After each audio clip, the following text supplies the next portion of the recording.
Checking. if we are there. So I think it says live. I feel like maybe we are live right now, right? Yes. Checking.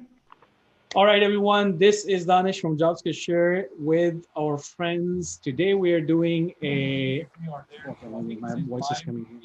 We are doing a hot seat with one of our friends. His name is Brandon. He's been in this community for pretty long, and he's in different communities too, like KevTech. So KevTech is a part of this hot seat as well. He has his own community. We have Haifa, we have Kevin Diaz, we have Hemi is another friend of ours, and we have Steven. So we have a lot of friends over here. This hot seat is just for fun. We are part of this community called Discord. So we're going to be sending these links in our Discord channel. Hef is going to do that, and I will do that shortly. If you want to be a part of this type of fun, then make sure you join us because that's what we do. We learn from each other. Now, the rule of this hot seat is that we have Brandon. He's our friend. He is already working. So for him, it's not like he needed, something like from us and we're going to give him like some tips or anything. And it's more of like we are learning from his experience and he's going to learn from our experience just for fun purposes. I'm gonna try not to break things, Danish. Yeah, there you go. So that's I'm known for breaking systems, man. Don't worry. So we can break everything in this hot seat. So Let's Brandon, the way to start is go ahead and give yourself an introduction for people who are going to be watching you for the first time. Tell us about yourself and where your skills are and why are you doing this hot seat. Hi, well, my name is Brandon. I am an information systems and security manager for a food service buying co-op, which is like the middleman between suppliers and distributors. I live in the Atlanta area, so I've been working in the IT field for about 3 years now. But I've been staying in the same kind of industry, food service industry, so it's a lot of fun. I've done everything from help desk. Now I'm working network administration, systems administration, and helping other independent food distributors design their own infrastructures and helping them not spend a lot of money essentially. So you're basically managing the whole infrastructure for them, everything. Yeah, you're like a one-man IT show in that company. Exactly. I've got my director above me, about 38 users. I got a web developer system to my right of me. I got a SQL database administrator to my left of me. So yeah, we're one man for about 30, 40 different users, but like 30 different servers, different applications, different operating systems. We even run an AS400 ERP system, man. So you're basically kind of whatever comes. Jack of all trades. You're kind of like the front man right there. Just do it right because that's how it is. So that's a good information for people. Like sometimes it's not about just tiers or you go into a very big company and you do a specific task and you're hired for that, or specific servers you're hired for that because they're so big. We have people like Brandon where you just get in and there are a few users and boom, you get to do everything. I think what's one of the best way to learn in IT. I know it's sometimes it's a little stressful for something like that, but at the same time, his skill level is going to be zooming through because he's touching everything, right? And usually when we get into IT, most of the time we don't have that ability or that have rights or access. So then we're kind of like stuck for a long time before we move on to other things, right? Yep. A lot of it's trial and error. Like sometimes you may break something while in production, then you know how to fix it, so. Exactly. So in this scenario today, we're starting this with like basics first because we don't want to make this too long. We want to make sure that we start with something. And if this is something that people love, and I'm going to call this Brandon Hot Seat. So for tomorrow, let's say somebody say, hey, I want to do another one with Brandon to make it a little more advanced, then we can continue the episode with you. For now, we're just going to keep things simple. Okay. Does that work? Yep, let's do it. Okay, so we have a scenario right here. Let's say this is a very small office and you're in charge of this one host only, and very small thing. You have a domain controller and you have DC2. So what happened is that we are a little scared about just running one domain controller. We would like you to create an additional domain controller for backup purpose. Okay. So go ahead and you have DC and you have DC2 open. So your DC is the main one. Your DC2 is already signed in for you. So all you got to do is to show us what you want to do with this. And maybe if you want to tell us about the thought process, when you come across errors or anything like that, let us know. First off, I'm going to look at my first domain controller, my primary one, because I want to see what services are running, like, is it configured right? So I'm going to go look at tool. Let's see. Man, it's fun driving this one. Okay, so I can look here. I can see. Active Directory is on there. File server. Let me look at manage. Let me look at the roles and features. All right, great. I just want to see what's been enabled already. Maybe I'm missing something. So as a sysadmin, your first job is to just kind of go in and make sure the service is running. It's inventory. It's very much inventory of like what you got right now. Like, hey, look, I'm new to this domain. Let me see what's on there. Okay, I'm gonna write down my handy pen here. So the and it can happen in the real world too, right? Yeah. Sysadmin get fired, or maybe they just left the company and now you're the brand new sysadmin. You got hired for this reason because you know these skills, and boom, you got information in front of you and you just got to do it, right? Yep. I went and worked for a independent food distributor for a little while. I want a partner company of ours down on the south side of Atlanta. First thing I do is take inventory, see, hey, what we got, what's the infrastructure like, let me look at the roles. Great point. All right. Active Directories. I don't need federated services. Domain services installed. Okay, so domain controller. That's fine. No IIS. All right. We're gonna get to IIS a little bit later for now, but for now, I don't think we need that. Okay. All right, cool. So now let me hit cancel because I don't want it out there. Let me see. Oh, this is slow driving, man. That's okay. All right. What's in my domain controller? OU? Should we just wait? No, wait. Oh, uh-oh. All right. Okay. We came across an issue. What's going on? The server's not operational. Data is not available. Okay. Okay.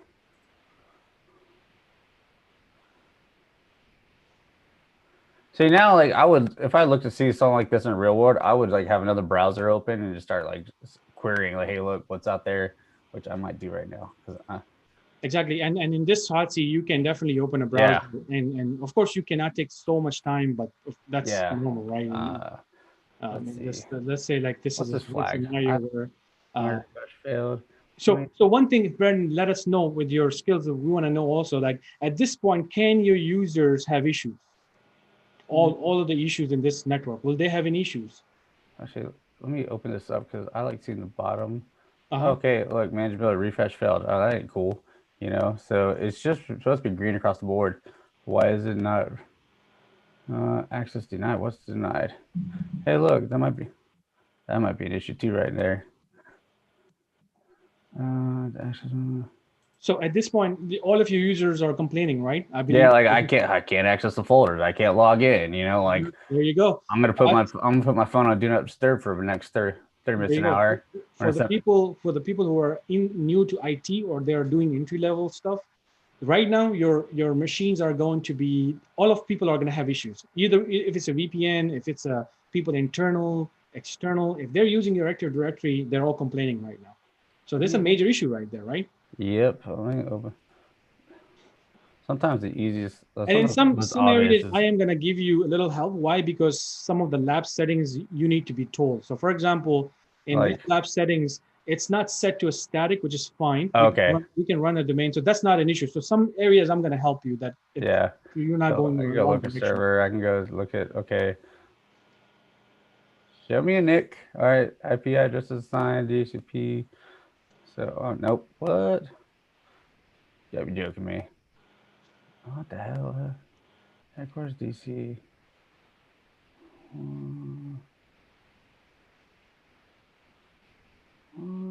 Just for people who are joining in right now, we are doing a basic level stuff, but of course it's not that basic. Yeah, this is more, really mess it up for someone, it's not basic. And with the way he started is exactly how you're going to start. You're going to inventory a system. What happened? Look into it, and then you're gonna read that error. What's that error about? But then of course you Danish, check the screen, please. Yeah, I got a blank screen. I hit the Windows key, and what happened? Oh, okay, there. My bad. No problem. My key. I don't get keyboard shortcuts around here. All right, so yeah, that's good. Let me know, guys, because this is a little weird setup. We're not used to this, and we're also learning on the fly right now. Which one? Yeah. I don't get full keyboard control. I say, why can't I hit the Windows? Play, nice. There we go. Oh. Yes, Haifa. Maybe we can do that a little bit. We can do that in the morning, maybe, I guess, or you want to do it now? That's fine. Let me look at this. I think now while he's looking. Okay, well, that's fine. Oh, you want to do it right now, like in the live? Yeah, go ahead. Yeah. So I just wanted to announce that tomorrow there's going to be a hot seat for the interns. It's going to start at 9 p.m. Eastern Standard Time. So that is Washington, D.C. time. If you would like to join, it's going to be a blast. And then we have another one. So we split the interns into 2 groups. Tomorrow is the first one, and then the second one is on Sunday at 11 a.m. Eastern Standard Time. So that is also Washington, D.C. time. I hope you all join. Also, Brendan, do you mind telling us what you're doing? So they're not just watching a screen, but like they're actually like learning. Yeah, I'm looking. Okay, I get an error message here that access denied for a refresh. I need to look to see what user is actually on this computer. Is it a administrator role? So this is an administrator role, and certain features. When you do a domain controller installation, when you do it on a local administrator, you do get those type of error. But the error that you're looking at, you don't need. You already have access, so you don't worry about logging off and logging back in. Yeah. Okay. Cool. I'm just helping you in certain areas because that's just because that would be. Oh. What the hell? So when Active Directory is not responding correctly, what else can you check on a server that if let's say, for example, something is not coming up as a normal way when application goes down or application has some type of connection somewhere or something is running it, what is that? I'm just giving you tips now because Google is going to give you the same tips. So I'm going to give you the same tips now. So if you get an error, where do we go for finding error logs by? We go to Event Viewer, Good job. Yeah. So let's go to the Event Viewer and let's see if we can find anything over there. That's not DNS, man. Okay. What's funny is you can't move the mouse really fast. Yeah, that's fine. So like. And if somebody's watching live, if you guys have any tips, you guys can also share with Brendan. Why am I always thinking DNS again? Okay, so if the DNS is the Windows DNS is this, or you get that error. Now what's going on over here? Well, so like if your domain controller is your DNS server too, so I mean, is DNS server? Yes, so DNS is not there. So what if something is not running? Then what do you do then? Oh, we can look at services. Yeah, freaking hell! Oh, I hit the Windows key again because I'm used to the services MSC. Here. Hey, all right. Do not, if you're doing this in a hot seat, do not hit the Windows key on your computer. You good? That's fine. They won't have this issue tomorrow. That's just you're doing the so you're going in from Task Manager to Windows. Yeah, I can do it that way. There's more than one way to skin a cat around here. All right, so you can go from here. Go to services. Brendan, you really have to tell us what you're doing because a lot of us are. So there's like 2 or 3 ways to get into services. You can like hit start, run, and go services.msc. You can open up Task Manager and then go to more details of services. You can go into computer management and hit services too. So like whatever way is easiest for you. Now I'm gonna look at DNS. So you're looking for DNS right now. Good job. Hey, look, stopped. That ain't cool. DNS is supposed to be running. All right. So at least you're going there now. So what lazy admin stopped that service? I swear. But here's the thing: it can happen, right? Mm-hmm. And when it happens in the servers. And the first thing you're going to come across is your machines are going to have all the issues with just one thing. But let's see if you can figure this out. If you look here, another tip is like if I did ns lookup, which is the command if you look at for addresses in the domain server. Hey, I don't have a domain server; it's a default server unknown. Yeah. So make controls. And the reality is that no one's going to know this immediately that I'm going to go to services. This takes some time in realistic world. It's not like Brandon didn't know this. He immediately knew when I told him like, where do you start something? So he knew services. Now, if he didn't know that, then I would say, okay, Brandon, you're missing little basics over here, right? Yeah. But as soon as I give him a hint, he was able to, boom, just services. I'm going to go to service. Yeah. Now he's realizing there's something else also going on, right? Yeah. Let me refresh this because I should get 1 green check mark at least. If I go back to the dashboard. Play nice. And the biggest tip that I can give you. Hey, look, hey, we got ups. So look at this. He got 80 DS coming up and the DNS. So now let's see if he does the same process again. What is he going to get? Oh, what the hell? Okay. So is your Active Directory working now? Because that was another piece that you were having issue, right? Yeah, let me see. Active Directory domain server kind of not started. Well, let me see if it actually refreshes again. All right. Refresh failed. What the hell? is like slow driving. Let me look at task details. Refresh. And when you do something like that on the server level, when you change something or restart something and still something is not, what is the one basic thing we do with computers? And we want to make sure that, okay, you know what, I'm just going to do this first before I restart the crap out of it. Uh-huh. Reboot. Wait, am I allowed to reboot? Let me. You're allowed to reboot before Yes. you're allowed to reboot when you fix that DNS. So you already fixed Yeah. it. Can you confirm that DNS is running now? I don't Because think in realistic world, in a very big environment, well, yeah, if I go to here, go to tools. let's go to tools and let's open the Active Directory because you wanna now confirm things. You say the users and computers. Let's go ahead and click on that first because that was the first thing you started, and you want to see if that's working now. So Yeah. if you click on domain controller now again, because that's the first thing how you started. Let's click on domain controller. There you go. Wait. Yeah, and also another thing, I see I got DC2 in the wrong OU, but that's okay. I can fix that later. And that's fine because DC2 it's not added yet to your domain. You need to do that. Yeah, I gotta add services and it just replicates, you know. So here's the thing. Your DC2 right now is not joined to the domain. Would you like to do that first? Of course, I would like to do that first. Do you have credentials for me that I can use? We will give you the credentials right now. That's cool. So go ahead and do that. Cool. So like the interface GUI. So like true story. When I started learning server at my associate's degree level, my instructor made us do it like in the core, and it was a pain in the ass. And I always hated it. We don't like. I don't even recommend anybody to start with PowerShell in the beginning because that's just totally for them. Try run a server with just a core, basic core, no interface. Yeah, no. So before you do this, do you need to put the server on a domain yet?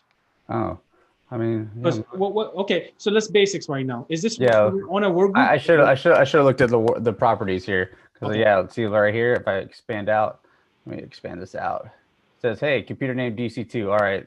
What work group is this? Oh no, it should be in the domain. So I can domain. Okay, so let's see what we can do. So you're gonna go ahead and click on. Literally, you just click on the work group because then you can be like, hey, where do I want to change it to?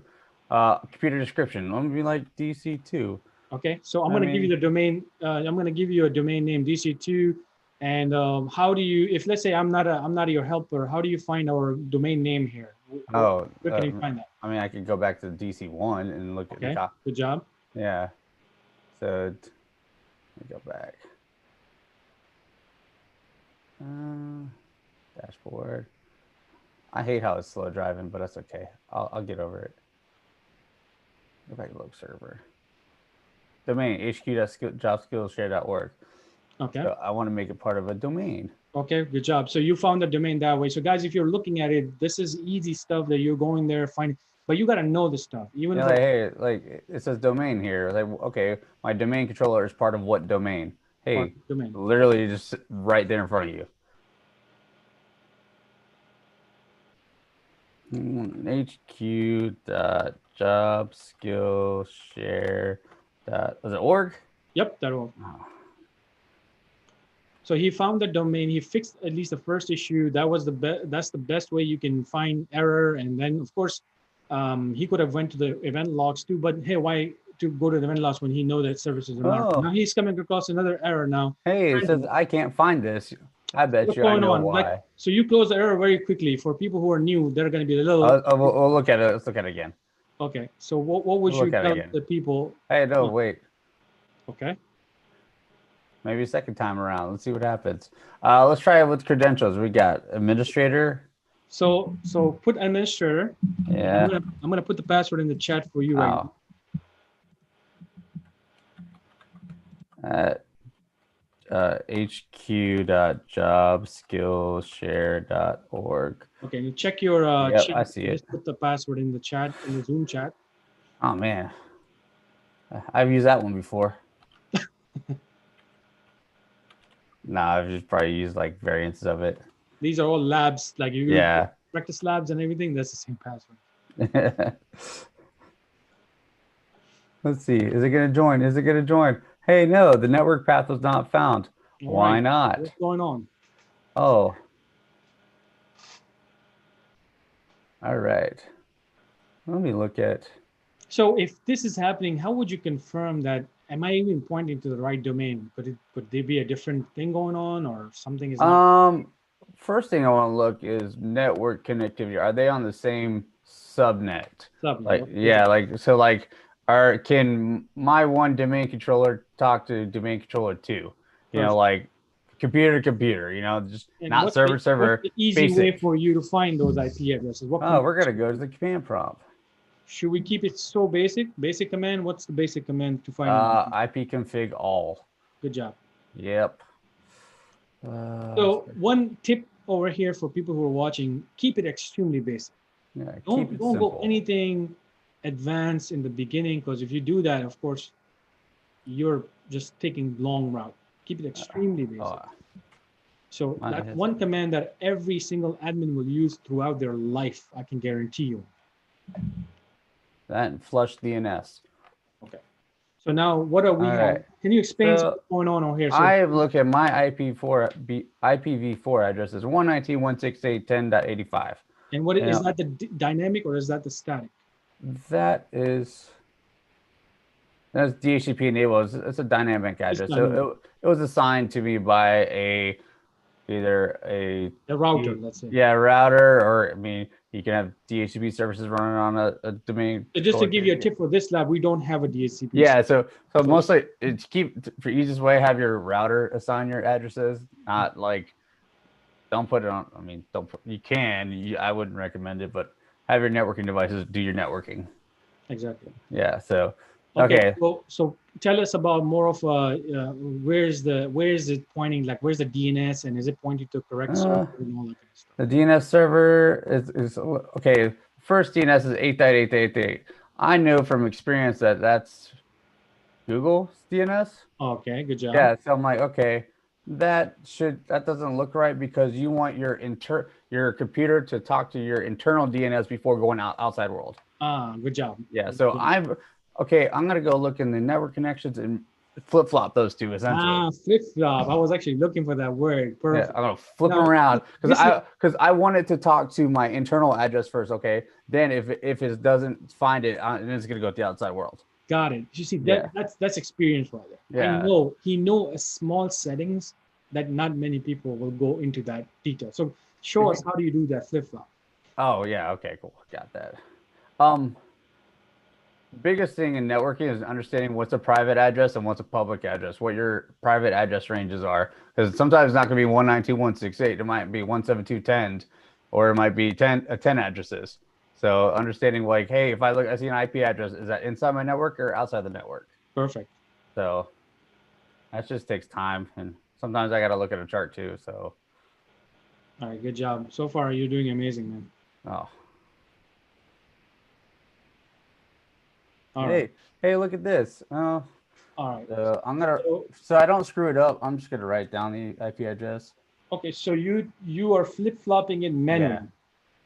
Yeah. I mean, you could have to do it automatically, but sometimes. But automatic will not work because we are using that DNS server, which is 94, right? Yeah. And so. How would you confirm that 94 is DC? I'm gonna go look at DC 1. Okay, so the first step is to really confirm it, right? Like it's not an IP, because you're not going to know that, right? Magically. So the first job is to really confirm that.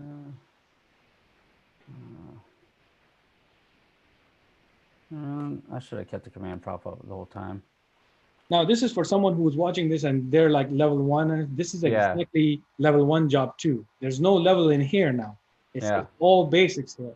You got to know how to find here. You see right here. The IP address, IPv4 address of the DNS server is 194. Is 194. So he confirmed. Okay, and also even if it's assigned by DHCP, you might have on your router reserved your domain controller, that address for that domain controller, because you don't want your domain controller to change IP addresses. Oh yeah. In the lab environment, the reason we put 127.0.0.1, what does that mean? Even if it changes, loop back to that. So that's fine in our lab environments. Yeah. But in reality, he's right. You will never have a domain controller running on DHCP. Yeah, no. It'll still say DHCP, but it should be a reserved address, and your router is going to assign that address to that device every single time. So. Yeah, but in the real world, it's like you statically just give the domain Yeah. and that's it. You have the record. And, Don't mess around with it. and most of the time, your domain controller is not going to be a .1 address or a gateway address. Oh Or, yeah, 100%. yeah. So, like, I think mine's like a .23. My gateway is a .237. I'll tell you that right now.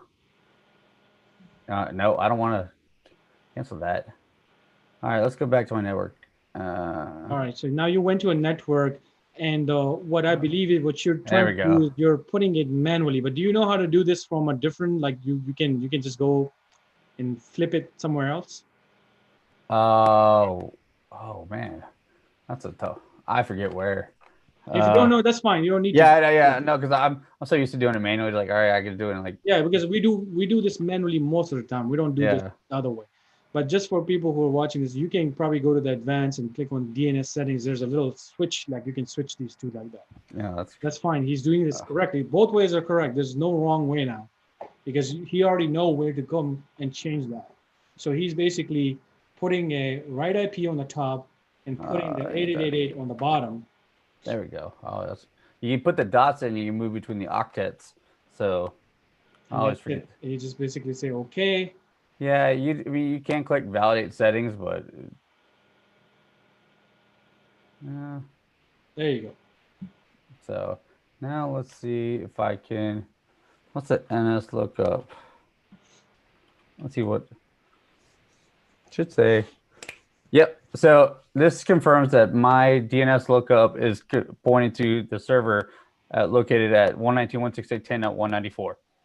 So it doesn't know what the name is. It's unknown because it's not joined the domain yet. But eventually, that default server will, let's say DC1.hq, DC1@hq.jobskillshares.org. Yeah. So keep in mind, guys. Look, he used a CMD. Then he went to ipconfig. He did ipconfig all. He did NS lookup immediately. How does he know all this stuff? Because he has been practicing on this stuff and he know at least the basics of CMD. So if you're missing this stuff and you're like, whoa, where's this black screen? And I'm kind of like lost.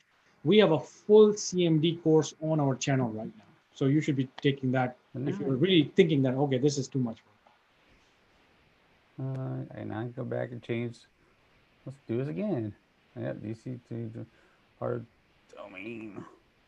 So he's going back right now. He's putting the same domain, the hq.jobskillshare.org, and he's going to see if it's going to work. Also, Brandon, if let's say, for example, I gave you that password, and if that's not working, where would you go and fix it? Because you are the domain admin now. Yeah, I'm gonna go back to the domain controller and fix it. So that error, let's go back and see if that error shows up again now. Yeah. Okay. Let's see. I might. Okay. So can you explain what's going on? Because you keep getting this error, right? Something is definitely wrong right here, right?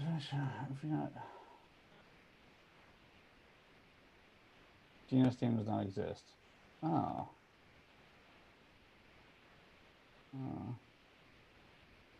Oh, I still see how the DNS entries are still looking the same. I need to probably restart the service.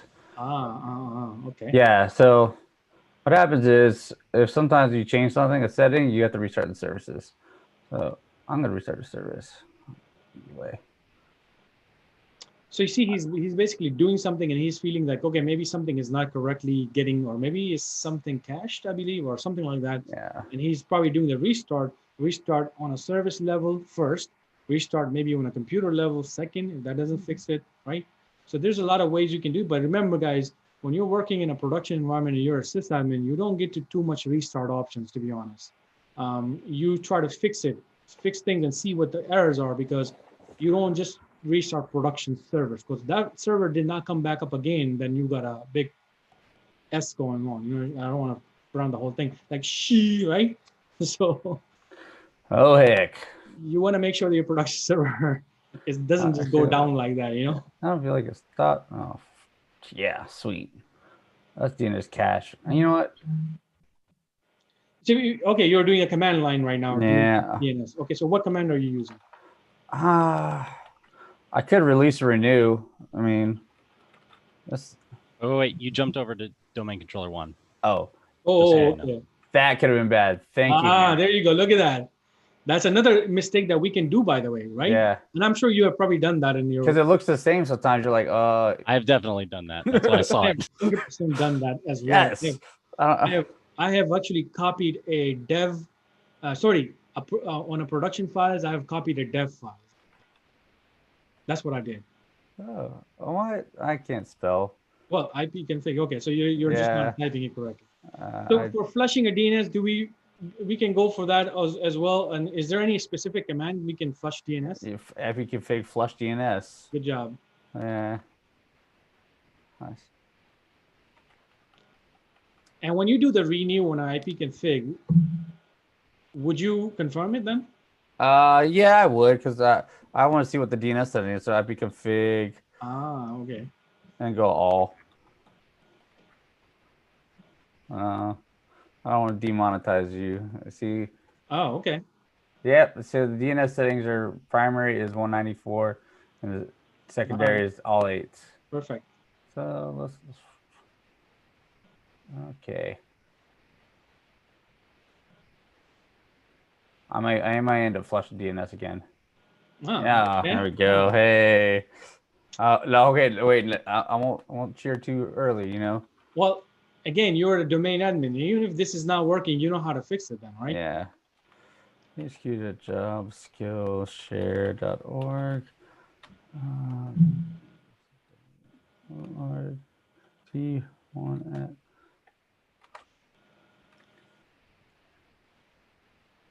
Hey, welcome to job. Hey. That was amazing. That's pretty cool. I wasn't expecting that you were gonna get to this quick. Okay, that's really cool. So the next part is that you can restart. You could restart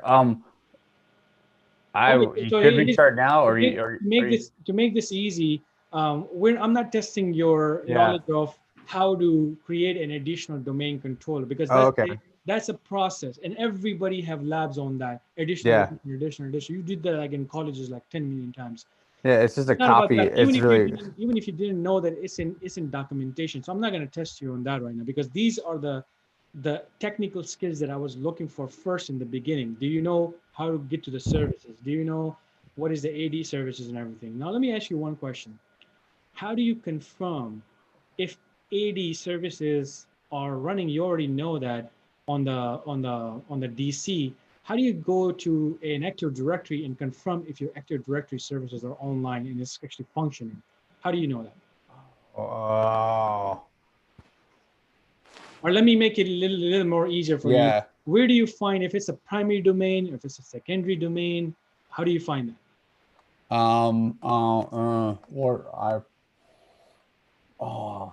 I forget this one. I know it's on the tip of my tongue. So when I ask you where do you find your domain controllers, where did you go before? You go to the buckets they'll use. So active user computers. Active user computers, okay. So I can go here. And here, do you know how to find which one is a primary domain, which one is a what domain type thing? How do you know that? Let me refresh this one. Hold on. It'll show. So and guys, look, see how he's doing a refresh. Yeah, the refresh right. And also another key shortcut is F5, I think, right? Yeah, a lot of people don't even do that, and they do troubleshooting for like 10-30 minutes before they realize that I have to refresh things. Yeah, you can look at properties. Let's see. GC operating system. No. Is that a delegation? No. Location. Managed by. It's not managed by anyone else. But this site here says default first site name. Okay. And you can also right click on the hq.jobskillshare.org on the left side, right? Yeah. You have some properties in there too, right? Oh yeah. You have properties, you have operations masters, you have arrays, you have chains, domain controller. You got a lot of options in there. So this is for people, maybe when they're watching it, this is a little kind of like a homework for people. Try to understand this area, because this is going to give you all that information. Is it online? Is it offline? Which level it is? Can you change the domain levels from here? And that's something that you may come across in your company. But let me tell you one thing: when a company deploy a domain controller, like let's say DC1 and DC2, it's going to take them years to move away from that domain controller, right? So Yeah, so like this- my operations master is DC1, yeah, essentially. if you do a PDC, it's going to give you more information as well then, like the middle tab. Yeah, hold on. So, okay, I think this is good. So I'm not going to test you on this right now because this is all educational knowledge. We have labs on this. We have courses on this. People can come and actually take that. It's going to take you a long time to just understand this stuff, okay? That's not for you, Brendan. That's for people who are watching us and thinking, yeah, where do I learn this now, right? Okay, so Brandon, you say that you have what kind of environments? You say that you Office 365 and yeah, we have some Office 365 licensing. So for Exchange Online, click on the second tab, Microsoft Office 365, and let us know what kind of license. my admin center. Oh, licenses we're doing it. Yes. So, what kind of license are we using over here? What kind of plan is this? yeah. Okay. So I love my cards. Now this is, guys, you see now. Okay, just hold on a minute. I'm gonna give something that I talked about today. You see how he's working in a company, and you may think that he's doing everything on premises, but look, he's touching cloud right now. And this is what I was telling people, that don't think that you're just going to do MCSA on servers and just learn 2019 servers. It's nothing in SysAdmin world. That's a piece. This is this much in SysAdmin. The rest is all mixture of everything right now. He has to know about cloud. He has to know about on-premises server. And then on top of that, he needs to know about virtualizations more than anything. Right, Brandon? Right? Yep, exactly.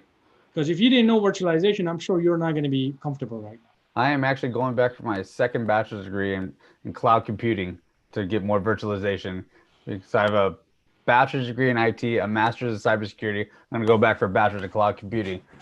You have to encompass it all. And that's the key point that I wanted to make to people, that a lot of people come to me and like, hey, I want to become a cloud engineer. Can I just do Azure? I'm like, no, you have to really learn from bottom, like where things are started, like virtualization, putting in a server on, connecting a server to the cloud, and then private cloud environments, or your ESXi host, your VMware, like your hypervisor, your Microsoft, like if you're running your hypervisor environment, so where it's running all your virtual machines off of that one Windows server. So, but yeah, so let's go look at licensing. So okay, here, so licensing, we're gonna look for licensing in Office 365 right now. He's using that in his environment, so I believe he knows this stuff. So let's see. Okay, so here's the admin center. On the top left, you have all your icons and your different services. Hey, admin right there is the best tool you have around. So let's open it up. My admin console. All right, I'm gonna go down here. Let me look in this. I got home, users, groups, billing. I usually like to show all. So there's more. Good job. Yes. There's always more stuff there. Like, hey, let me look at resources. No, billing. Okay. Yeah. What did I purchase? Purchase services or your products. Sorry. Purchase services, it tells you what's available. But I'll go back and go to your products. Who's got what? How much am I paying a month on this? All right. So you got 23 licenses of Microsoft 365 Business Standard Trial that expired a couple, 3 days ago. And what was he paid with? Not available. Okay, Microsoft Power Automate free. Okay. Assigned license 1, purchase quantity 1,000. So I don't really know what Power Automate is, but I can look at it. This is a free. Do you think it's E3 or it's E5? What's that? Do you think it's E3 or E5? Your standard trial.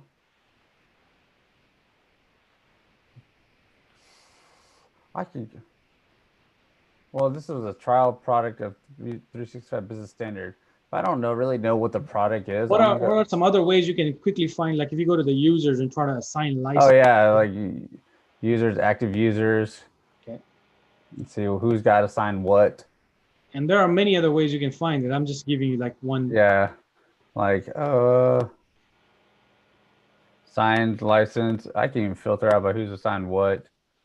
So this is business standard licenses, which is another level of plan too. Yeah. Okay. So if I want to really compare plans, like to see who's got what Uh-huh. in this purchase services, you can compare, and like it'll say, well, it'll be one tab that says you own this service. All right, so And what's your tip for people who are like, okay, I want to understand these different. Should they really know about these plans? Like, do you think it's important for them to know? Yeah, because each plan has, you don't have to know them in depth, but know that there's different plans for different user level types. Like the warehouse user doesn't need like a Power BI license or Yeah. like a Visio license or something. You don't want to So waste a money. lot of companies are using Intune also, right? So Yeah, see, there's and E5 and E3 is right there. So you gotta know these different licenses. Why? Because if you're an admin trying to do these things and somebody say, hey, we're gonna start using Intune, hey, you need an E5 then, right? yeah, but there's also a difference between Microsoft 365 and Office 365. Mm-hmm. It depends on like device licensing and MDM. So Intune runs on Microsoft 365. Okay, So, so now I'm going to give you a task that is more of a sysadmin, typical sysadmin, which they need to know. Convert on-prem to a cloud Active Directory, not converted. Do the hybrid settings. So basically, sync all of the users from on-prem to this specific oh cloud. yeah, hybrid sync. Yeah. Yep. How do you do that? Oh. So for people who are watching this right now, we are basically connecting our on-prem Active Directory with the cloud. So he has to migrate all of these users that are inside our on-premises Active Directory to the cloud. And he needs to know how to do that right now. And he's actually going and figuring this out right now. What is this? So let me ask you, what do you use to connect these two together? AD Direct, Active Directory Connect. Active Directory Connect. Good job. Yeah. So if it's on, is AD Connect on my DC? No. Okay. So let me go back. Yeah. Sorry. I'm gonna use this tab. So remember, you're looking at your portal.office.com on an external machine, not on a PC. So Stephen, no, I don't have any Intune, but in your access, because you're a premium member, MD101 is all about Intune, and you have access to that. there's a difference between Intune and Office 365 MDM, too. Okay, That's so you need to download that on a which machine to really domain controller. Oh, so I need to download this application on the domain controller, right? Oh yeah. So you need to go back to your domain controller. Yeah, let me copy the link. So, it's probably not going to work. You're in a VMware, so you need to open it directly from there. You can make me use Microsoft Explorer, Internet Explorer. Okay, now this is a good one. This is a very annoying part for a sysadmin. How do you deal with that? So let's see if you can get to that site now. Yeah, no, it's I know where it's at. It's been a minute since I've done this. Usually, what I do is I have a copy of like Chrome, and I from a network share, and I install it, and then I bypass. No, you don't. Oh yeah, I do on a domain controller. I mean, this is a very common thing, by the way. Yeah. So, but yeah, the security settings right here. It's called Internet Explorer Enhanced Security. You're going to do this temporarily before you just turn it. Security guys This right is now. just for temporary, like turn off. You guys coming at us like, what the heck? This is why we are getting hacked. No, don't do this. I got a firewall. It's all right, you know. All right, so let's go ahead and try to see if you can do this thing. Hemi, if you're going to do the Office 365, I think this is great for you right now, right? This is exactly what you can do with your company. Yeah, this is all new to me. I've never seen it. So what he's doing right now, Hemi, he's actually connecting his on-prem to the cloud. So then next time when he add users in a local Active Directory, it's going to automatically get synced to the cloud. So you're just, but in reality, it's more than that, right? You have to do like a lot of domain setup, DNS setup, VPN setup. So then it's kind of like very controlled from that cloud version. But here we're just doing the basics. Download. Do you know what was it called before, Brandon? Oh, it was called. Is it Azure AD Services or? AD sync. 80 sync, yeah. Because like the command on a domain controller in PowerShell is like force sync, like policy delta. Good Yeah, job. I hit the up arrow. If I change the user and I need to quickly sync it, I just hit the up arrow on I have open PowerShell. I just hit up arrow, hit run, and it says force, and all right, it's going. All right, so this is a good part right here. Now basically we are going to test his ability, or maybe whatever he did, to understand how different type of users works, and can he really make this working. So now he has to show us how this is going to work. So Okay, so now I gotta walk us through. So you're trying to connect everything right now, right? Yep. So this is the mechanism that connects your domain controller, users, and computers, and copies it up to the Azure Active Directory. Okay. So express settings usually yes. Okay. So you're doing an express setting, and now what kind of username and password is it? You need an administrator account. So the administrator account I use to join the other domain controller, I'd put it on there. Are you sure? Oh no! You need an enterprise administrator account. So like the on Microsoft global administrator. You have a global administrator account for me? I know. No, you have access. So where would you add that right now? What? When you see something like that, where would you go and add that user? Oh, in Active Directory? Okay. Yeah, let me look at it's gonna be on like let me look at all of So you can use a help desk account there. You're trying to see if you can add a global admin account right here. yeah. But what's my domain admin?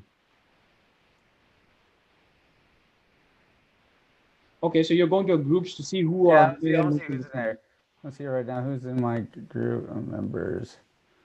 Administrator. Let me look at this. Somebody's giving you an answer in the chat too, by the way. But don't worry about the chat right now. So. Oh man, I didn't pull up YouTube. Okay. So let's see. We're gonna make you go back to the message again and have you, because now you're moving away from your thing. So read this again. What's going on here? So I need an interior Azure AD Global Administrator credentials. Hey, who's got? Okay, now read it very carefully. Where would this account be then? Oh, it's gonna be over in my.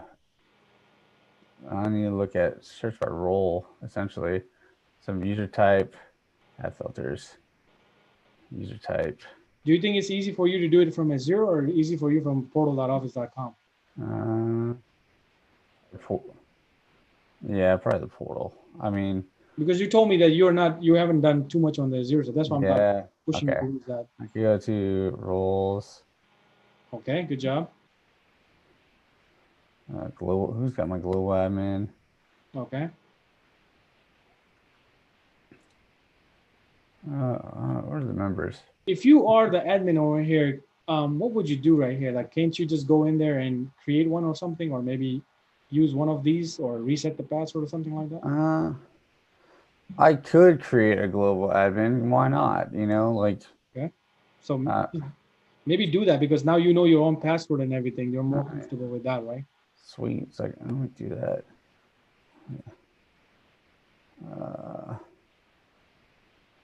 Also, from a security perspective, you have a separate account just for that connection. Yes. And Microsoft documentation is very weird. They say that don't change the password for this. That's what's coming from Microsoft representative, by the way. And my security guy is sitting there like, huh? What? There's a reason behind it. All right, so you are creating an account in Office 365 for someone who is new. This is what he's doing. He's going into his cloud access. He's adding a global admin who has a lot of access to do this part, because without a global admin rights, he's not able to do this connection between an on-prem and the cloud. So that specific role is required. So if you're brand new to this stuff, learn about roles in Office 365, global admin, help desk admins. There's so many different admins types in there. So he's going into the admin center now, and he's specifically assigning this global admin. There you go. And now he's going to finish that. And now he knows what's that account is. And he's going to go back probably and try to use that in the on-prem. There you go. Perfect. Oh, what's the domain on that? DMV batch 2. DMV batch 2 on Microsoft. Okay. So let's see that. So the first thing, I mean, here, a little tip for people, like, make sure you look at what it's saying. Most of the time, even this is normal what Brandon did. I will do the same thing. We don't take too much time. We think we know this, we're quick because we know it. But we come back to it and you know what? I think this is exactly. Right. It's a very common thing. All right, so now he's connecting. The username or password is incorrect, blah, blah, blah. Maybe this is the issue with the... Maybe I copied and pasted it. DMV, the domain. DMV batch 2. Are you putting the batch right? DMV? No, you have a typo. Yeah, typo. Oh, yeah, my bad. Another common mistake, right? Typo is the big one, especially with Copy and paste your best friends most of the time, you know? Yeah, and with copy paste too, by the way, be careful with white spaces, because that's another big one. Oh yeah, the trailing white space at the end. What the? Right.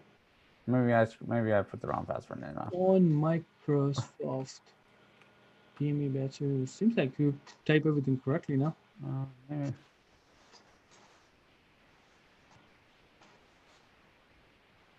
Yeah, I know. Okay. I fingered there wrong. We go. So for people, go ahead. This what he just did.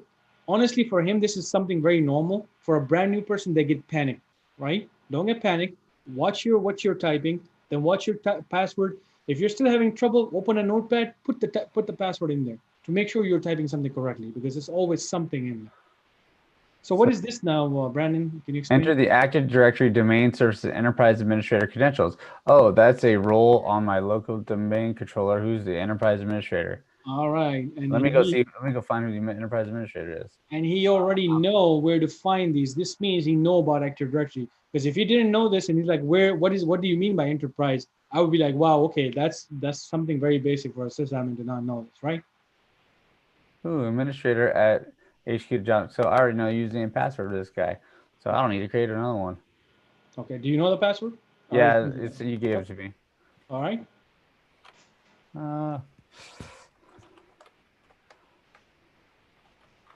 At HQ.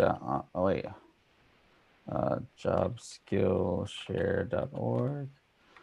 All right, good job.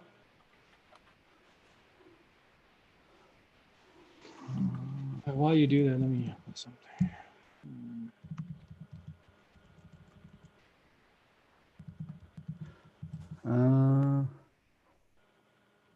Let's see. To use on-pro.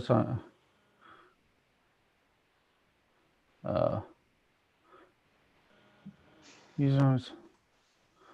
What? Okay, so the following table lists UPN subsets to find your on-pres number. So, okay, it's like UPN unified principal name. So, what should you do? What options do you have? I can either continue without, you know. Will it work without? Let's find out.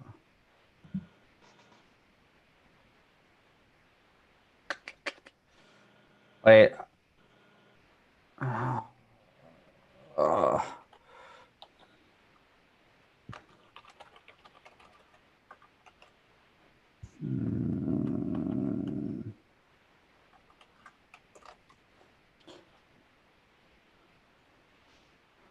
So this is where I look up, like, hey, what happens if the user principal name changes in Azure Active Directory? User principal attribute. Okay, so. And you don't have anything else, jobskillshare.org, or you have only one, hq.jobskillshare.org. So probably, yeah, so I could add a custom domain name. Which probably you don't have. In this lab, you don't have that ability yet. So. Yeah, so I just continue without. Okay. You know, install. So this is where you're installing everything. Everything is working fine. So now it's installing the stuff like that. So let me ask you a question. Can you update this software, and how would you update this software if there's a new version? Azure. How would I update it? Usually, I mean, there's. Do you have a capability to update this, and how? Oh, update the That Azure. would happen, right? So now when I ask you a question, which version did you install, and how would you know which is the latest one, and how can you grab that and put a latest one on? Oh, current version. Because that's a very normal ticket for you after a few months. Hey, we're unable to do this because you got a old AD Connect running. You need to update that. How would you do that? Yeah. So. And can you open it while it's installing though? Is that a good practice? I would not do anything while anything is installing. Okay, good job. Yeah, I'd wait. So it'll tell me version number. I think it's on the welcome screen too. It tells you what version. Waiting. Because that what's happened to many people when they were using AD Sync, because they were really they left it, right? They didn't update it. So most of their stuff didn't work in Intune when they were trying to get into more modern type of additions to their directory. None of those stuff work because why? They didn't have an updated version of this, right? That reminds me. So on Monday, I better go check my AD. Yeah. If you're in touch this for a long time, you're probably way down. Like, I might want to go look at mine. No, next week I don't want to break anything next week. So. Yeah. So the tip for you is that don't stop anything. Run this on create a new server and put a new AD Sync on it, and let the other one run, and then just stop the services. Don't remove anything, right? So if something goes wrong, you can revert back to the old one. I see a lot of people that go and try to update on the same server. Now you blew up the working configuration, and now the new one is having an issue. Now you're stuck.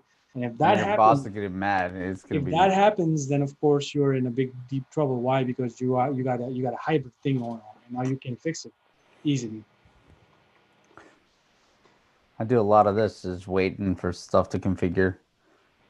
This is where you go find a different job, different task, and just come back in a little bit. This is where you go find a printer to fix, Might take a while. Yeah, so while this is taking some time, does anybody have any question for him to just answer generically, like on the mic, like maybe ask him some questions? Probably like, how many certifications do I have? KevTech, Hemi, Diaz, just ask him like random, just more of like a knowledge base.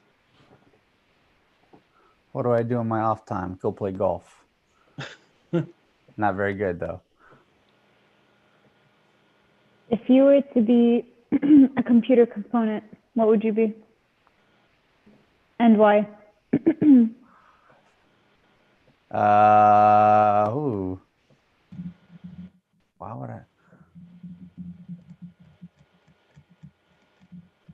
I? Probably. Oh, I don't know. Video graphics card. Why not? Hey, look, my PC needs to restart again. So what sucks is restarting the domain control, but sometimes you have to do it. You didn't say why. Why? Why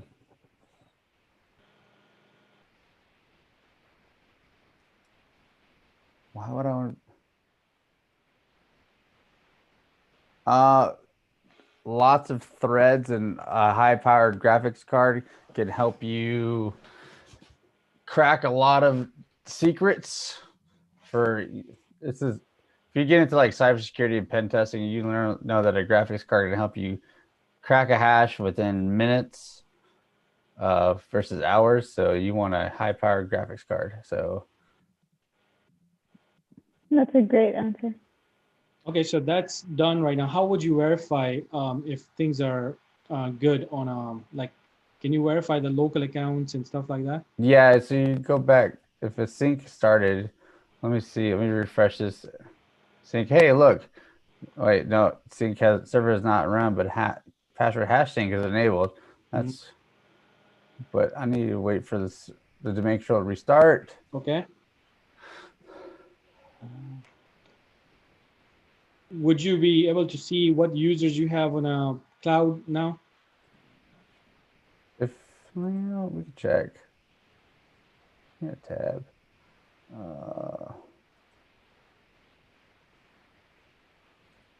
Okay.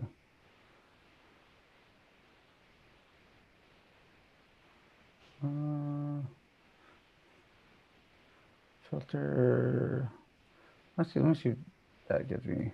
If you're more comfortable with the Office 365, then go to Office 365. Yeah. I mean, close.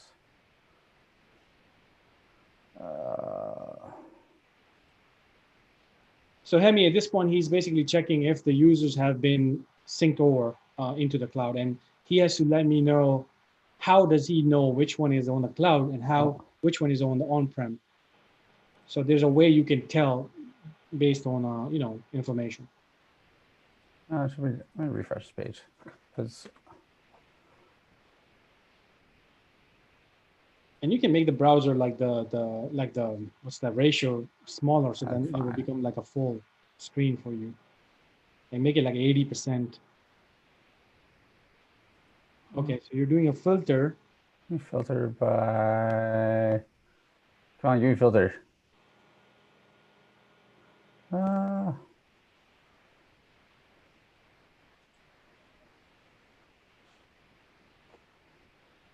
you want to go slow. No, I don't want that. I want to go.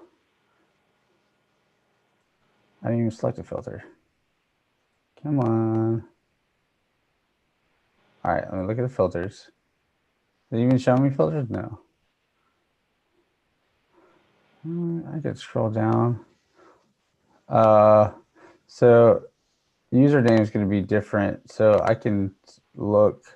Maybe you can look. Okay. Yeah, you can quickly look. On-premise service synchronization. That's okay. That was automatically added. Yeah. I'm not seeing any users yet. Okay, so if you don't see users, you're gonna go back there and verify. I'm gonna look. See, if the last sync has never ran. Okay. So let me refresh. Oh, less than an hour ago. No, less than an hour ago. Okay, you refreshed it. Let me refresh these users again. Hey, I might see something different. Did you refresh it? I don't know. Let's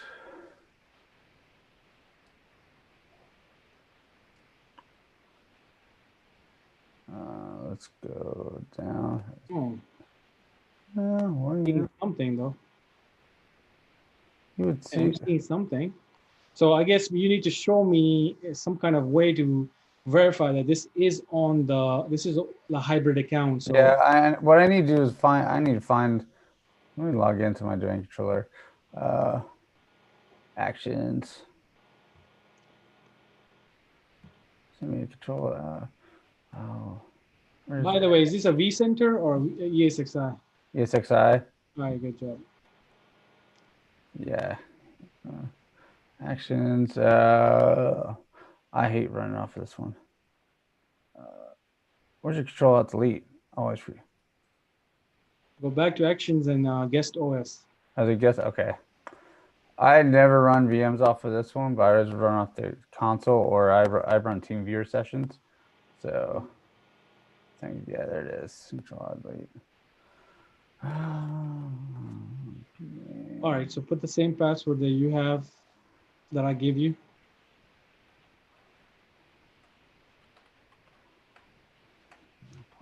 All right, good job. So this is where you're going to come over here, and what can you tell me about which users are now hybrid? Like, they are on AD and they're on Office 365. So somehow you need to give me that information. And it's important. Why? Because you cannot do certain things now, right? You have to actually reset things from here or do things from here, and it's going to get synced over, right? Password resets has to be done from the main controller on a hybrid. So I'm going to look at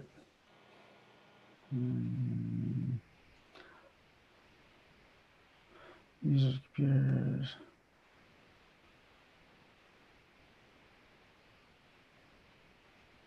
Where's my? Let me look at my users. Let me look So at. if a brand new person is watching, it's like, why do we need this? Remember, that's a different technology. It's a different technology. So if they didn't have created something like this, then you have to create user over here. You have to create a user on-prem. Doesn't make too much sense for IT, right? So they made it something simple. So okay, you know what? You guys are already used to local Active Directory. Just do the same process, and after 30 minutes, it's gonna get synced over. So, Brandon, show me if this machine. You already know that Sherry is a part of Active Yeah, Directory. because I looked on my domain controller and said my user Sherry is like a regular user. Got You it. But know? that's just a manual way of now. Yeah. You check Sherry there, you check Sherry over there. That's fine. But how can you verify that this is a part of this is a different account? Yeah. I know what you're talking about now. No. Where is? And let's change the browser settings because I think that's how people are going to be seeing. Go make it 80%. Go to the top. Yeah. Yeah, just make it like a yeah. Put it down. 90, 80. There you go. Now you see a full see. So you see you can drag it. Okay. Now I could choose a column. Oh, I column. totally There you forgot go. that. Perfect. It's gonna be which, like sync status. Ah, okay, good job. Yeah. So Show us what that look like. so this It's a cloud account. So what's happening over here? let me look at all users and see.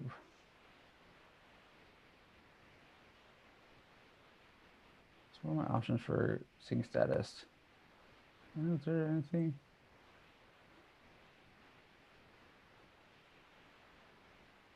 Oh, cloud accounts, but why is it not?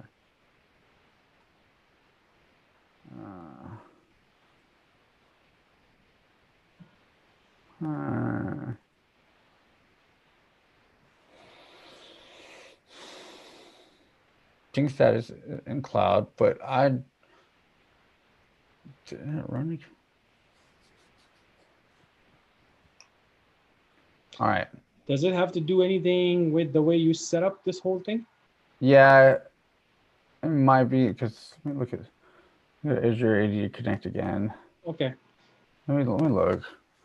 All right. So now you're basically showing us what's inside this AD Connect, right? Yep. Okay. So now let me ask you a question. This is like you're doing a configuration again. You have Yeah.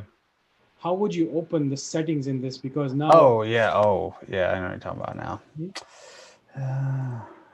It's a optimization service. Let's see what the service is. all right. Export success. All right. So I have a.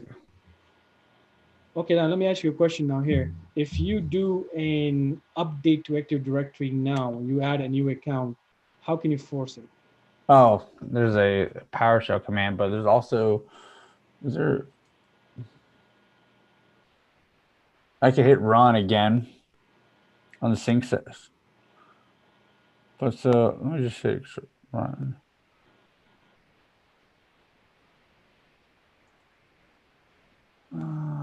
Connect here.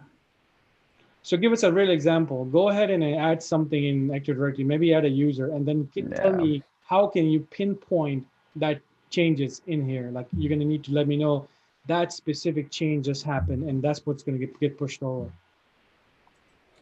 I don't like that. Yeah, just copy it. That's fine. I copy it. Let me create share. I'm gonna do test user because I can see that easier. Okay. Because I mean, it's not gonna be. So I'm gonna after this I'm gonna do like another 10 more minutes because I think my body's now. Yeah. You probably know what it's late Friday night, man. No, I don't know if you know. Like my stomach gets like it gets. I have diverticulitis, so it shrinks, and then my breathing becomes very minimal. You know, it's one of my issues. We don't want you to stop breathing. So maybe somebody else will take over after this. If guys, you can help me with this. After this, maybe just ask him generic question, I guess. Because I'm feeling it right now. My body's getting warm. So you added this test account. how would you force this now to go to the cloud? Because you don't have 30 minutes now. It's very important stuff. Yeah, I would find the PowerShell command for Go ahead and find it and let us Yeah. know Yeah, how would you do that. let's find it. It's AD sync. So Hemi, if you're watching, this is something that we come across very normally. Like, people will come and say, hey, we have this very important stuff needs to be updated on the cloud right now, or this account needs to be logged in because a developer has to do some testing in Azure. So we need to push the settings and not wait for 30 minutes, because by No. default it's 30 minutes, and then now he has to push the settings. So he's going to show us that how it's done. Or it's HR forgot to tell you someone's starting today and you need an account right now. There you go. That's usually what happens. Like, oh, we forgot to tell you, lady in operator. Just don't browse the internet on your domain controllers, please. Yeah. Tip. Okay. You're there. You're there. I almost there. So he's using a skill of running a PowerShell, which we have a guru Hemi sitting here, and he's probably saying, okay, now this is my stuff right here. One of my first classes coming up in January is called automation and scripting. It's nothing but a PowerShell class. I'm about to get destroyed on PowerShell, but that's okay. Copy paste. Yep. So explain why are you doing Delta first? Well, because let me make sure 80 sync modules imported, because I hope I didn't copy the extra carriage return. Yeah. Oh, that's in. Okay. I thought I was getting screwed So over. something specific to run in a PowerShell, everything has its own modules, and Hemi can correct me because I'm not a PowerShell guru right here. And then you have to import that specific module for you to run the commands, right, Hemi? Is that correct? Yep. So for Azure Active Directory, for Office 365, everything has its own modules. So this command is get 80 sync check schedule. It says, hey, it says every 30 minutes that it's gonna run, so that just says what your time period. But if you want to force it, which Okay. So why are you doing Delta first now? Because that's let me do initial first, then a Delta. I usually run a Delta if I know nothing's ran. Okay. Yeah, so I'm going to give you an example. If let's say you have an Active Directory with 50,000 objects in there, and there's so many changes happening, you will never run an initial again, right? Because that's changing everything. Yeah. Everything changed for them. That's going to take a lot of hit on your freaking domain controller, right? So you would want to run Delta first, because that's minimal. Delta means like changes. Yeah. I don't know why. And when you do that, then okay, so let's see what's going on. I get this. You get this error when you run it, like, because it's the other process is still running. Okay. So I gotta wait like a good 30 seconds. So there we go. I feel like you shouldn't run Delta after that again, right? You already run initial, which is basically you're saying, hey, put everything out there. Then go back to our AD Connect. The AD Connect again. Not here. Go back. Oh, yeah. And show us what changed actually, because then you need to verify it as well, right? Yeah. Go back to AD Connect. Go back to. Okay, so where is those updates? Find me that test user. Let me find it. Export completed. Updates 1. So that's just the. Wait, let me make sure to sort out the right way. Yeah, 910, but it updated 1. Exported help desk users. Oh no. Let's see what that one was. Okay. Yeah, I exported test user right here. Good job. Yeah. So you see how specifically he went in there, made sure that was the change that I was looking for, just to confirm the thing. Okay, before you move out from here, scenario for you now. It's like a little hot seat. So somebody's complaining that under OU staff, 5 machines are not getting synced over. How would you fix that issue? So go to Active Directory. Yeah. And under OU, let's say sales, under sales, none of this is getting synced over. I'm giving you a scenario right here. We don't have to confirm, but how would you fix this in this AD Connect?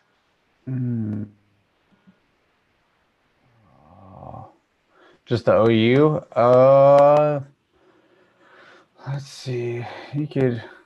Or let's say if it was getting synced and we want to remove it from sync, how would you do that? Because you can do vice versa, right? You can always say, Yeah. we don't want this test OU. It has 50,000 accounts in there. We don't want these test accounts to be syncing over to Office 365, right? Is it Metaverse Designer? No. Oh.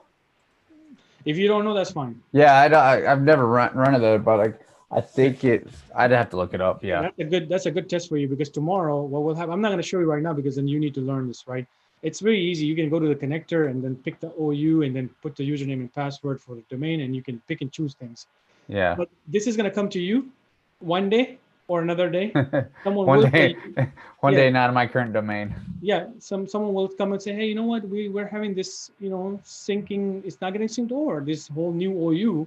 Then how do you figure that out? Or maybe they want to remove a whole OU. Why? Because they want to convert all of the accounts in the cloud and not getting impacted by the sync. And that's exactly what happens to people now when they want to remove on-prem Active Directory. They need to make sure that on-prem Active Directory does not get synced over and rechange everything again. Does that make sense?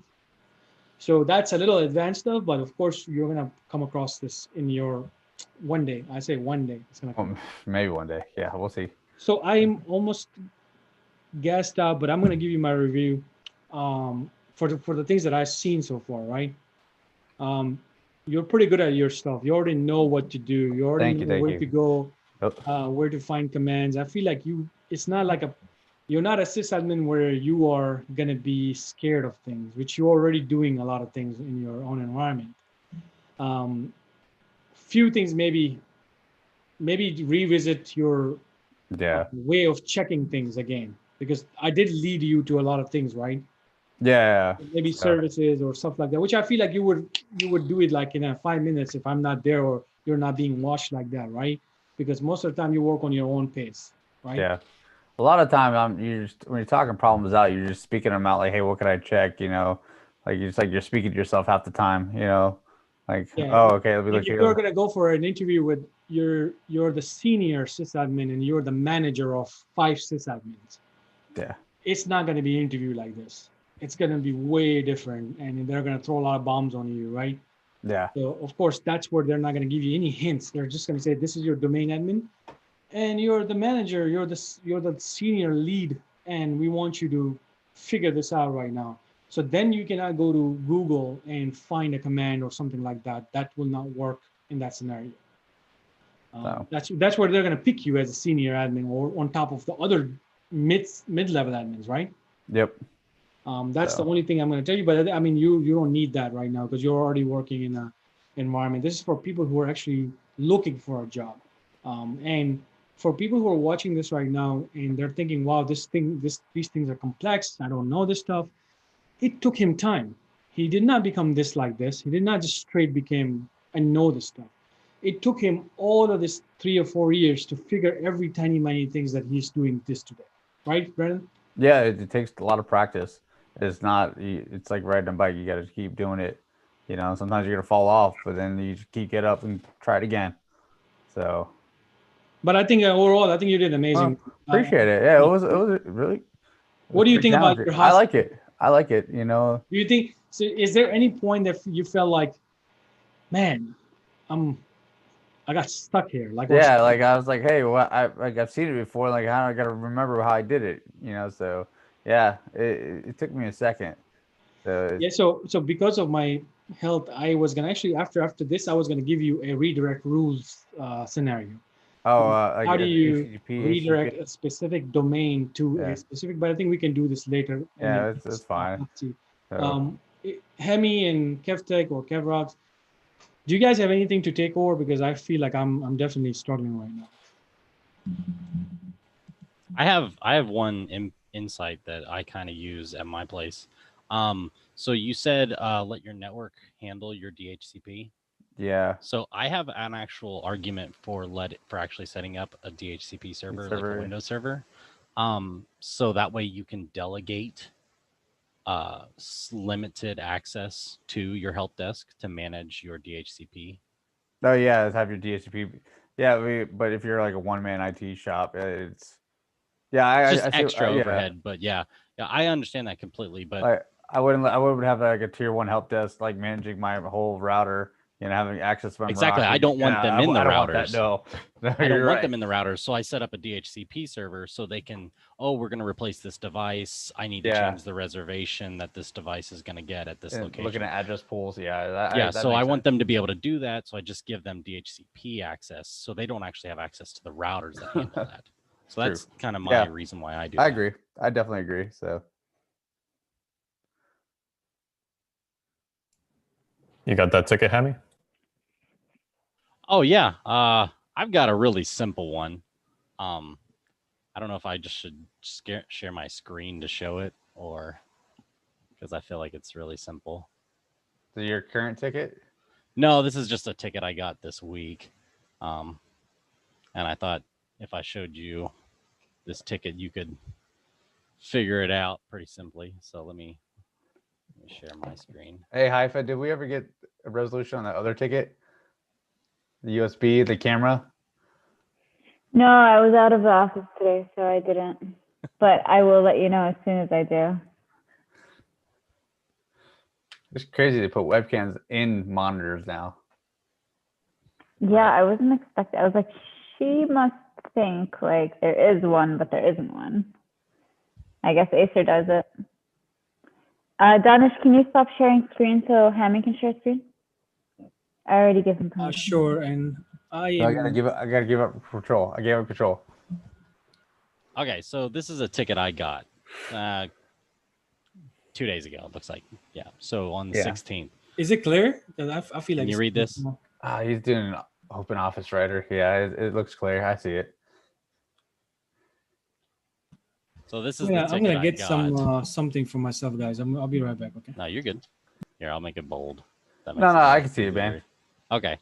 So this is pretty much, my tickets are just emails. So I have a ticketing system, but they literally just email me and it creates I don't have a ticketing system. I get emails and Teams chat. So yeah. I was surprised by that, and I'm shocked that you don't have a ticketing system. 38 users. Huh? That's all you need, man. No, I'll put one in next year. So I got a ticket from a girl named Raven. Said, please see below. I mentioned a vendor that I would have our IT look at it on our side to make sure there's no problems on our side. So you get this all the time. Returned email purchase order. That's the subject line. So that's like the subject of the email. Yeah. Oh yeah. This is the email I receive when I'm trying to send the email from our company address. This is the FAR company sending an email to one of our internal users, and he says, this is the attached response I get when I'm trying to send an email from our company email address. So obviously this came from his like personal like a Gmail account. It's like I get here we go. So here's the error I got. Obviously I've redacted a bunch of stuff from it. MCs for it's like, did your domain get logged as like a spam? Is this where you have to look at your reputation, your email reputation? Yeah, you're gonna go to MX Toolbox and look at your email reputation. So I usually use Talos, but you can use that MX Toolbox and see what you're usually doing. You need to provide that information to the other company because you have to give a reason why your access. So this is the email that they are getting when they try to email our company. So they're saying your access to this mail system has been rejected due to the sending poor reputation. Yeah. So that's saying that my company is not allowing them to email my company because they have a poor email reputation. I mean, it's like, so either someone that ended up with a compromised account and ended up spamming a lot of email. So like a rate control issue, right? Right. Usually common. But a lot of places don't understand that, and they see, why do I have? Why can't I email them? Why can't I email them? So usually, what you want to do is you want to explain or show them. So I usually send them to, or send them. Is it sharing my screen again? Yeah, that's a good dashboard. I like it. So I go to Cisco, this Talos Intelligence website, and you can look up the email of the person who sent. You need to look up the IP address of the server. Yeah. Where the email came from. So say it's Gmail. So we need to find Gmail's host provider or something like that. So MX record, do you have a dig? I don't have one off the top of my head, but yeah, we can look one up. Yeah, let's look it up.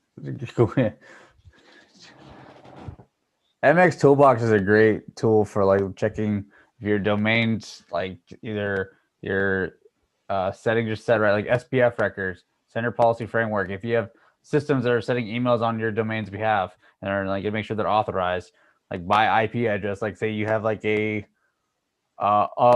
good example, if you have like a MailChimp, or if you're using like a mass mailer like MailChimp, or what's the other one, Constant Contact, that's sending emails on your domain's behalf, you have to have that little IP address record saying, hey, that's saying, hey, I authorize this domain to send an email on my behalf, or on my domain's behalf. Right. So like my SPF record has like 40 entries. Because I have not the greatest, but I mean, like I it's like 20, but whatever. But like it's because different applications send emails, like transportation management systems, you know. So yeah. So if you've got to allow them, you've got to allow them through. You have to. I got to send notifications like, hey, this truck needs to be going somewhere. I got to order. Needs a truck. So you get the IP address. Yeah. So you get the IP address of there. So what you would do is when you get the email coming from them, you need to look at the headers of the email. Yeah, you look at the headers. And then you would scroll down to where you see in the headers the IP address of the FAR companies. And then you would type that IP address into this website. Yeah. And then this website will tell you your email reputation. And like my company, we block any reputation that's not considered good. And usually there's a number associated with it. And a lot of spam filters you can choose, like, anything below a 4. Block or something like that. We use Barracuda email security service, so it does like the filtering for us. But yeah, there's scores on like metric scores. Right. So, yeah, we use Cisco Ironport. Yeah, and it kind of does the same thing. So yeah, so whenever a company says, "Oh, well, I don't know what my reputation score is," you send them this website and you say, "This is the website. This is your server's IP address, and this is why I am not allowing you through." Now, of course, what's the first email I get back from that vendor or from that internal employee? What do they say? Oh, like they say, I need an email from this person. Yeah. so you have to whitelist. We had issues the other week with mail server names. Like we filter inbound and not outbound for some reason, because it's stupid. That's way above my head. But like we Office 365 or Exchange Alliance sends their emails out through like the protection of Office. Was that the outbound one?